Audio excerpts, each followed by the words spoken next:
Part 111. The Future with the Right Attitude. 6. What is failure? Every successful person is someone who failed, yet never regarded himself as a failure. In an interview years ago, David Brinkley asked advice columnist Ann Landers what question she most frequently received from readers. Her answer: "What's wrong with me?"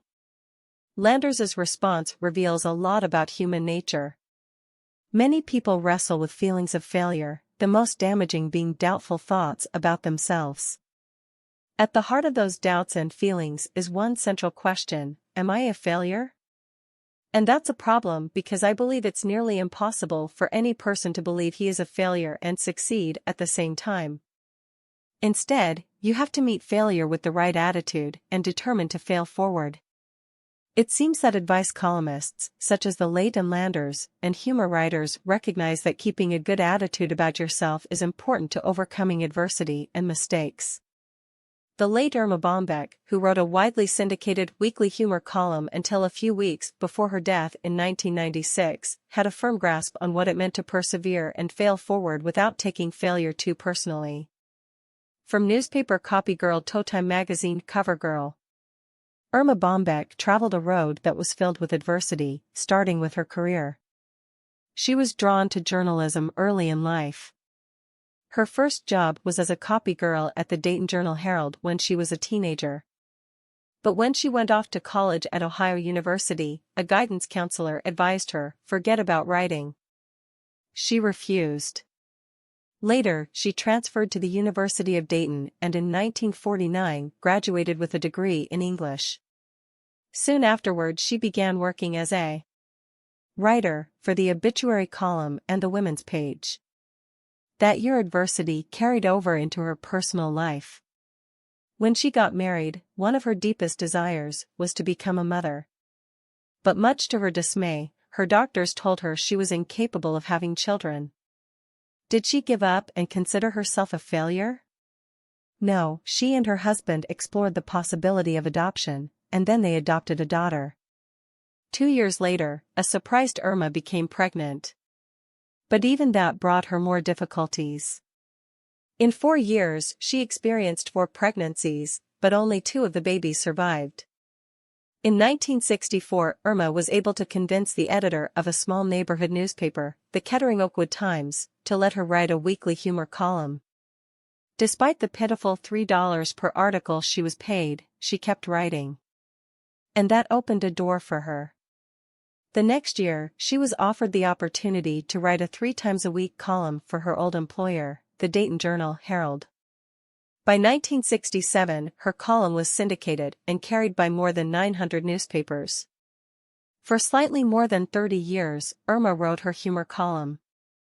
During that time she published 15 books, was recognized as one of the 25 most influential women in America, appeared frequently on the television show Good Morning America, was featured on the cover of Time magazine, received innumerable honors, such as the American Cancer Society's Medal of Honor, and was awarded 15 honorary degrees.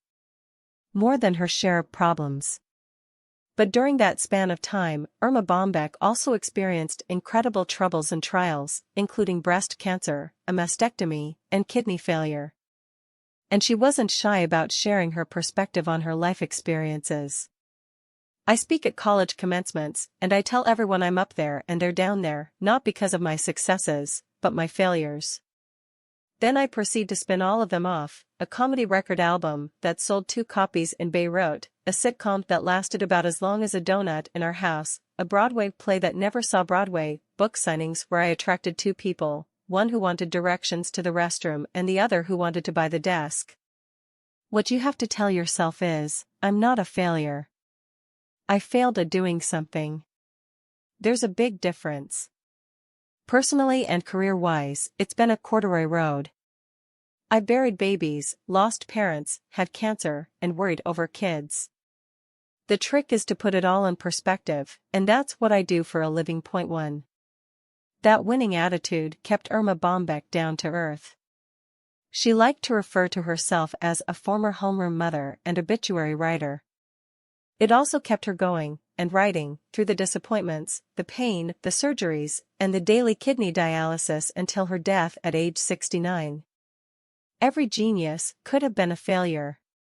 Every successful person is someone who failed, yet never regarded himself as a failure. For example, Wolfgang Mozart, one of the geniuses of musical composition, was told by Emperor Ferdinand that his opera The Marriage of Figaro was far too noisy and contained far too many notes. Artist Vincent van Gogh, whose paintings now set records for the sums they bring at auction, sold only one painting in his lifetime. Thomas Edison, the most prolific inventor in history, was considered unteachable as a youngster. And Albert Einstein, the greatest thinker of our time, was told by a Munich schoolmaster that he would never amount to much. I think it's safe to say that all great achievers are given multiple reasons to believe they are failures. But in spite of that, they remain positive and they persevere. In the face of adversity, rejection, and failings, they continue believing in themselves and refuse to consider themselves failures. They choose to develop the right attitude about failure. Failing forward is not false self-esteem. I place high value on praising people, especially children.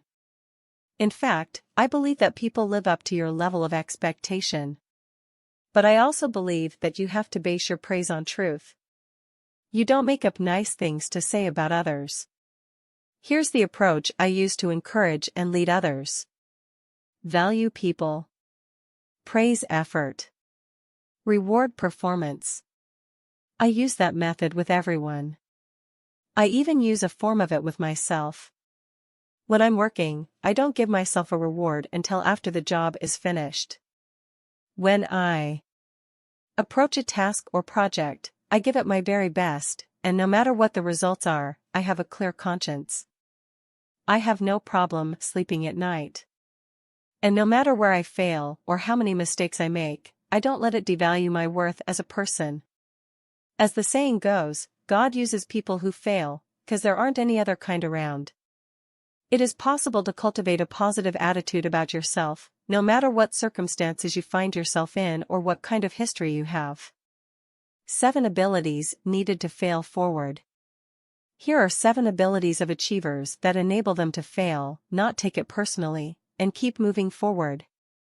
1. Reject rejection. Author James Allen states, "A man is literally what he thinks, his character being the complete sum of all his thought." That's why it's important to make sure your thinking is on the right track. People who don't give up keep trying because they don't base their self-worth on their performance.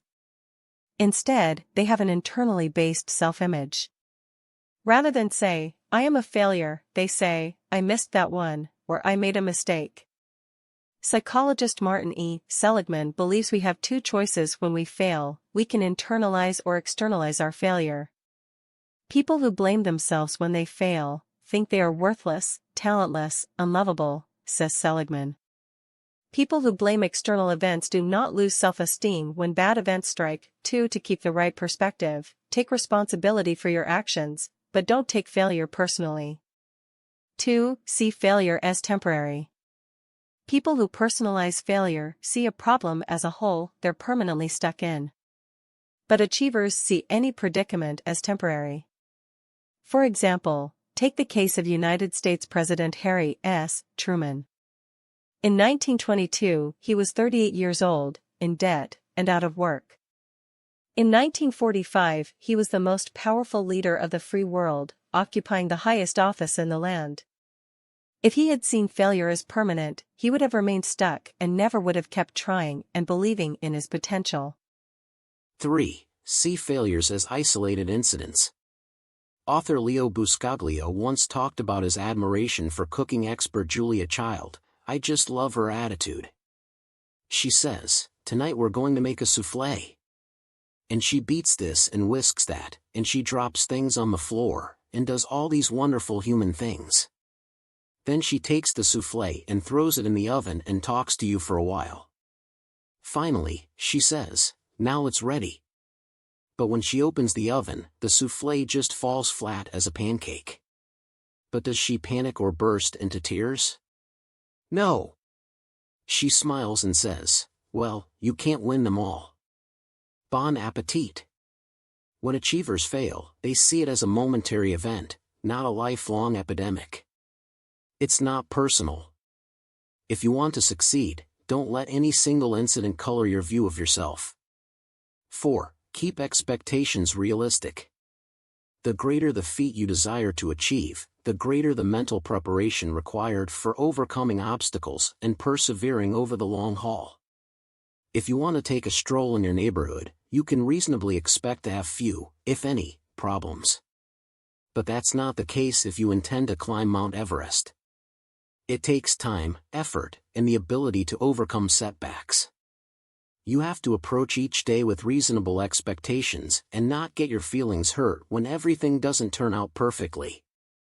Something that happened on baseball's opening day in 1954 illustrates the point well. The Milwaukee Braves and the Cincinnati Reds played each other, and a rookie for each team made his major league debut during that game. The rookie who played for the Reds hit 4 doubles and helped his team win with a score of 9-8. The rookie for the Braves went 0 for 5. The Reds player was Jim Greengrass, a name you probably haven't heard. The other guy, who didn't get a hit, might be more familiar to you. His name was Hank Aaron, the player who became the best home run hitter in the history of baseball. If Aaron's expectations for that first game had been unrealistic, who knows? He might have given up baseball. Surely he wasn't happy about his performance that day, but he didn't think of himself as a failure. He had worked too hard for too long. He wasn't about to give up easily. 5. Focus on strengths. Another way achievers keep themselves from personalizing failure is by focusing on their strengths. Bob Butera, former president of the New Jersey Devils hockey team, was asked what makes a winner. He answered, "What distinguishes winners from losers is that winners concentrate at all times on what they can do, not on what they can't do." If a guy is a great shooter but not a great skater, we tell him to think only about the shot, never about some other guy outskating him. The idea is to remember your successes. If a weakness is a matter of character, it needs much attention. Focus on it until you shore it up. Otherwise, the best bet for failing forward is developing and maximizing your strengths. 6. Vary approaches to achievement. In The Psychology of Achievement, Brian Tracy writes about 4 millionaires who made their fortunes by age 35. They were involved in an average of 17 businesses before finding the one that took them to the top. They kept trying and changing until they found something that worked for them. Achievers are willing to vary their approaches to problems. That's important in every walk of life, not just business. For example, if you're a fan of track and field events, you have undoubtedly enjoyed watching athletes compete in the high jump. I'm always amazed by the heights achieved by the men and women in that event. What's really interesting is that in the 1960s, the sport went through a major change in technique that allowed athletes to break the old records and push them up to new levels. The person responsible for that change was Dick Fosbury. Where previous athletes used the straddle method to high jump, in which they went over the bar while facing it, with one arm and one leg leading, Fosbury developed a technique where he went over head first with his back to the bar. It was dubbed the Fosbury flop. Developing a new high jump technique was one thing. Getting it accepted by others was another matter. Fosbury remarked, "I was told over and over again that I would never be successful, that I was not going to be competitive and the technique was simply not going to work. All I could do was shrug and say, 'We'll just have to see.' And people did see." Fosbury won the gold medal in the Mexico City Olympics in 1968, shattering the previous Olympic record and setting a new world record in the process. Since then, nearly all world-class high jumpers have used his technique. To achieve his goals, Fosbury varied his approach to high jumping, and he kept a positive attitude by not allowing others' comments to make him feel like a failure. 7. Bounce back. All achievers have in common the ability to bounce back after an error, mistake, or failure. Psychologist Simone Carruthers says, life is a series of outcomes. Sometimes the outcome is what you want. Great. Figure out what you did right. Sometimes the outcome is what you don't want. Great. Figure out what you did so you don't do it again. 3. The key to bouncing back is found in your attitude toward the outcome. Achievers are able to keep moving forward no matter what happens. And that's made possible because they remember that failure does not make them failures. No one should take mistakes personally. That's the best way to pick yourself up after failure and continue with a positive attitude. Once you do that, you're ready for success, which happens to be the subject of the next chapter. 7. What is success? Attitude determines how far you can go on the success journey. Oh, you want to be successful? The problem for most people who want to be successful is not that they can't achieve success. The main obstacle for them is that they misunderstand success. They don't have the right attitude about it. Mount B.D. Babcock said, one of the most common mistakes and one of the costliest is thinking that success is due to some genius, some magic, something or other which we do not possess. What is success? What does it look like? Most people have a vague picture of what it means to be a successful person that looks something like this. The wealth of Bill Gates. The physique of Arnold Schwarzenegger, or Tyra Banks. The intelligence of Albert Einstein, the athletic ability of Michael Jordan, the business prowess of Donald Trump. The social grace and poise of Jackie Kennedy, the imagination of Walt Disney, and the heart of Mother Teresa. That sounds absurd, but it's closer to the truth than we would like to admit. Many of us picture success as looking like someone other than who we are. That's the wrong way to think about it. If you tried to become just like even one of these other people, you wouldn't be successful. You would be a bad imitation of them, and you would eliminate the possibility of becoming the person you were meant to be. The wrong attitude about success. Even if you avoid the trap of thinking that success means being like some other person, you might still have a wrong attitude toward success.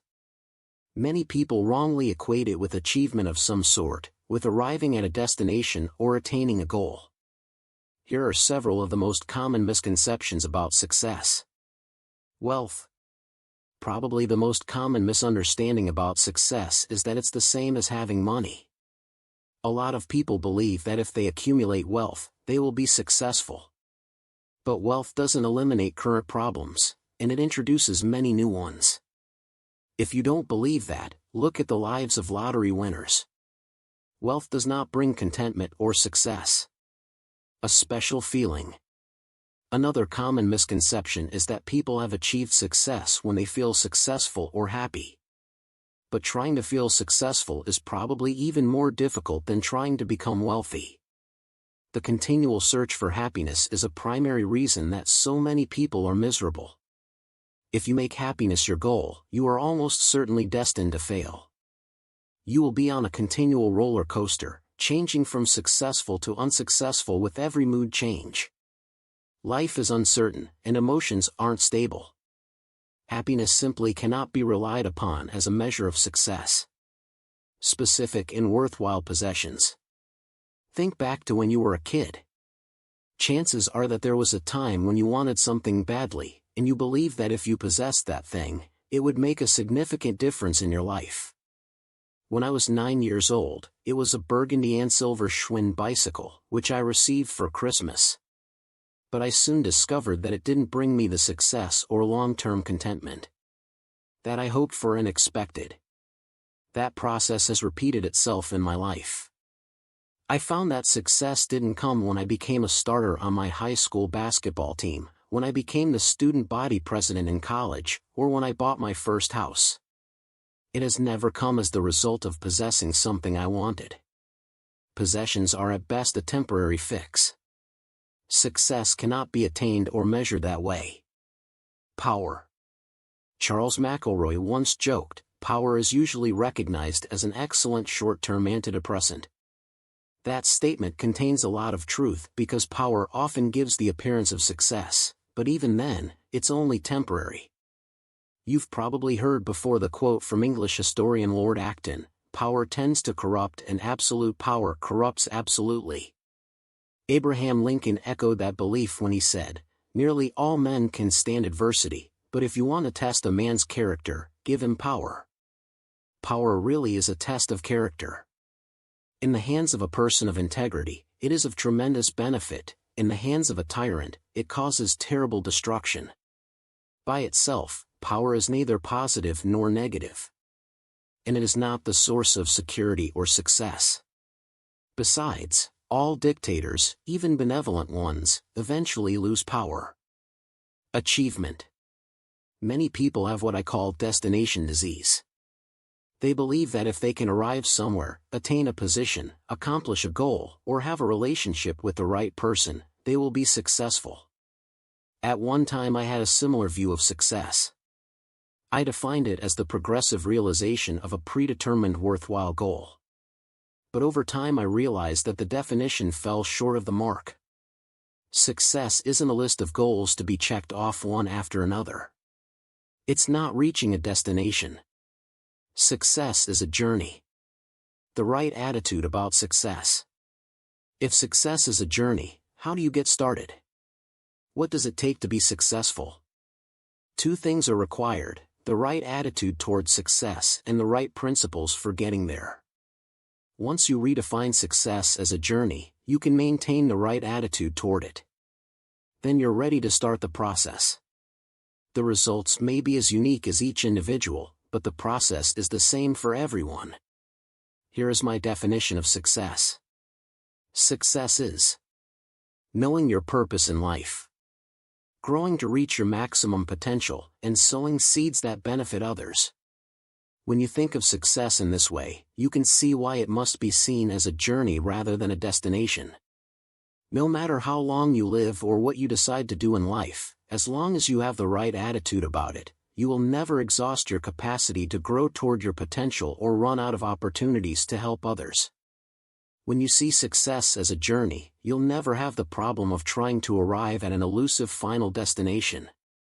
And you'll never find yourself in a position where you have accomplished some final goal, only to discover that you're still unfulfilled and searching for something else to do. To get a better handle on these aspects of success, let's take a look at each one of them. Knowing your purpose. Nothing can take the place of knowing your purpose. Millionaire industrialist Henry J. Kaiser, the founder of Kaiser Aluminum as well as the Kaiser Permanente healthcare system, said, "The evidence is overwhelming that you cannot begin to achieve your best unless you set some aim in life." Or put another way, if you don't try actively to discover your purpose, you're likely to spend your life doing the wrong things. I believe that God created every person for a purpose.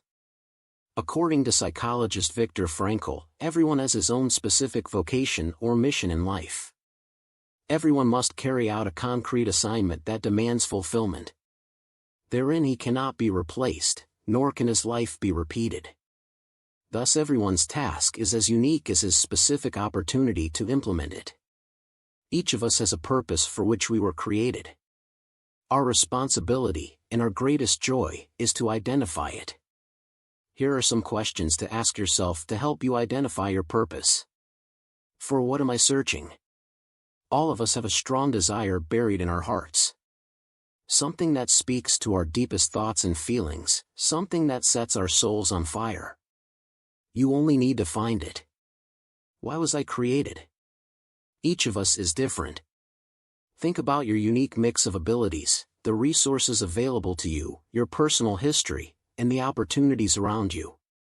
If you objectively identify these factors and discover the desire of your heart, you will have done a lot toward discovering your purpose in life. Do I believe in my potential? If you don't believe that you have potential, you will never try to reach it. You should take the advice of President Theodore Roosevelt, who said, "Do what you can, with what you have, where you are." If you do that with your eyes fixed on your life purpose, what else can be expected of you? When do I start? The answer to that question is now. Growing to your potential. Novelist H. G. Wells held that wealth, notoriety, place, and power are no measures of success whatsoever. The only true measure of success is the ratio between what we might have been and what we have become. In other words, success comes as the result of growing to our potential. We have nearly limitless potential, yet too few ever try to reach it. Why? The answer lies in this: we can do anything, but we can't do everything. Many people let everyone around them decide their agenda in life. As a result, they never really dedicate themselves to their purpose in life. They become a jack of all trades, master of none, rather than a jack of few trades, focused on one. If that describes you more than you'd like, you're probably ready to take steps to make a change. Here are 4 principles to put you on the road to growing toward your potential. 1. Concentrate on one main goal. Nobody ever reached her potential by scattering herself in 20 directions. Reaching your potential requires focus. 2. Concentrate on continual improvement. David D. Glass, chairman of the executive committee of the Walmart board of directors, was once asked whom he admired most. His answer was Walmart founder Sam Walton. He remarked, "There's never been a day in his life, since I've known him, that he didn't improve in some way." Commitment to continual improvement is the key to reaching your potential and to being successful. 3. Forget the past. My friend Jack Hayford, pastor of Church on the Way in Van Nuys, California, commented, "The past is a dead issue, and we can't gain any momentum moving toward tomorrow if we are dragging the past behind us." If you need inspiration, think of other people who overcame seemingly insurmountable obstacles, such as Booker T. Washington, Helen Keller, and Franklin Delano Roosevelt. Each of them overcame incredible odds to achieve great things. And remember, no matter what you've faced in the past, you have the potential to overcome it. 4. Focus on the future. Baseball Hall of Famer Yogi Berra declared, "The future isn't what it used to be." Although that may be true, it's still the only place we have to go. Your potential lies ahead of you, whether you're 8, 18, 48, or 80. You still have room to improve yourself. You can become better tomorrow than you are today. As the Spanish proverb says, "He who does not look ahead remains behind." Sowing seeds that benefit others. When you know your purpose in life and are growing to reach your maximum potential, you're well on your way to being a success. But there's one more essential part of the success journey: helping others. Without that aspect, the journey can be a lonely and shallow experience. It's been said that we make a living by what we get, but we make a life by what we give.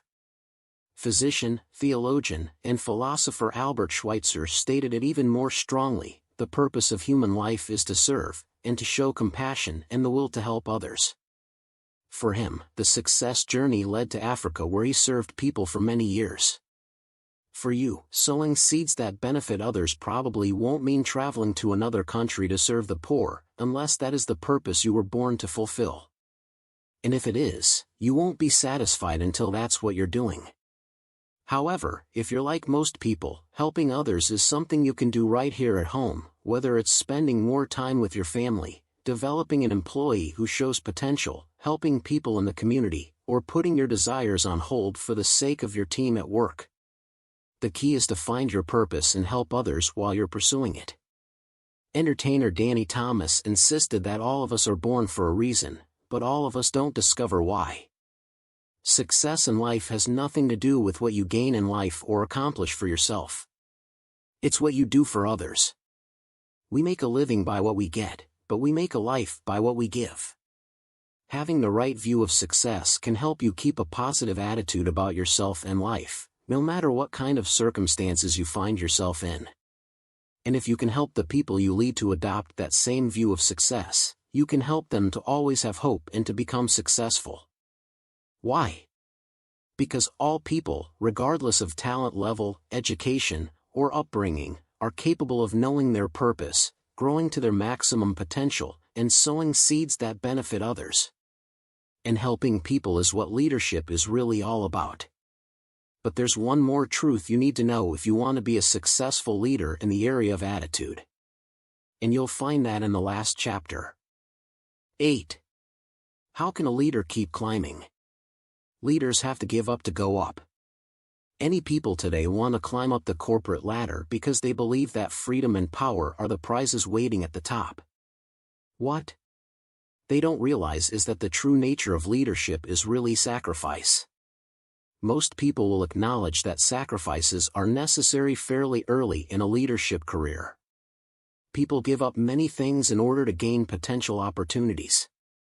For example, Tom Murphy began working for General Motors in 1937. But he almost refused the first position he was offered with the company because the $100 a month salary barely covered his expenses. Despite his misgivings, he took the job anyway, thinking the opportunity was worth the sacrifice. He was right. Murphy eventually became General Motors chairman of the board. Sacrifice is a constant in leadership. It is an ongoing process, not a one-time payment. It's an attitude that any successful leader must maintain. When I look back at my career, I recognize that there has always been a cost involved in moving forward. That's been true for me in the area of finances with every career change I've made since I was 22 years old. Anytime you know that the step is right, don't hesitate to make a sacrifice. You've got to give up to go up. Leaders who want to rise have to do more than take an occasional cut in pay. They have to give up their rights. As my friend Gerald Brooks says, when you become a leader, you lose the right to think about yourself. For every person, the nature of the sacrifice may be different. Leaders give up to go up. That's true of every leader regardless of profession. Talk to any leader, and you will find that he has made repeated sacrifices. Usually, the higher that leader has climbed, the greater the sacrifices he has made. The higher you go, the more you give up.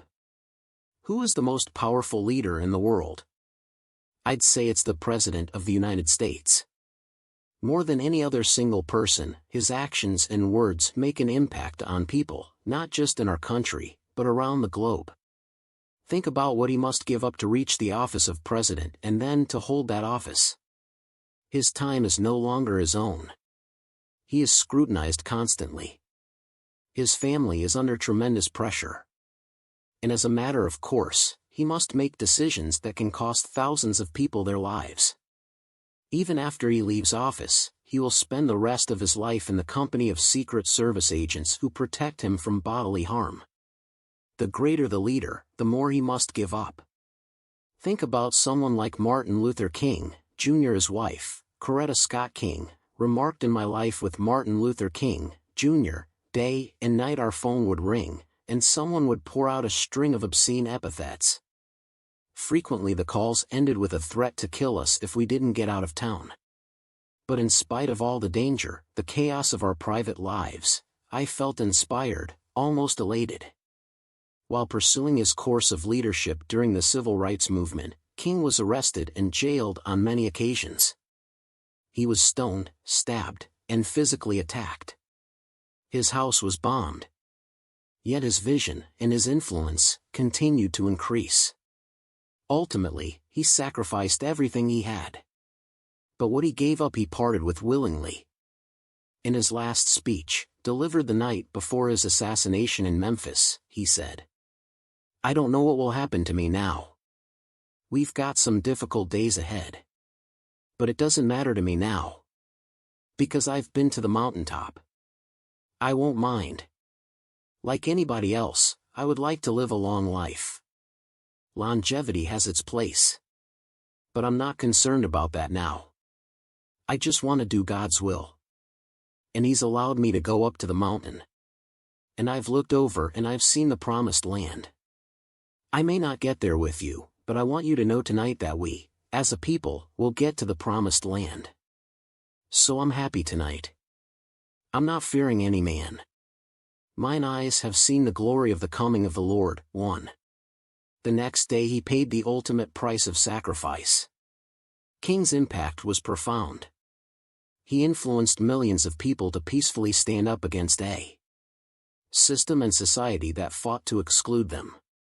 The higher the level of leadership you want to reach, the greater the sacrifices you will have to make. What successful people find to be true becomes even clearer to them when they become leaders. There's no success without an attitude of sacrifice. The higher the level of leadership you want to reach, the greater the sacrifices you will have to make. To go up, you have to give up. That is the true nature of leadership. That is the power of the right attitude.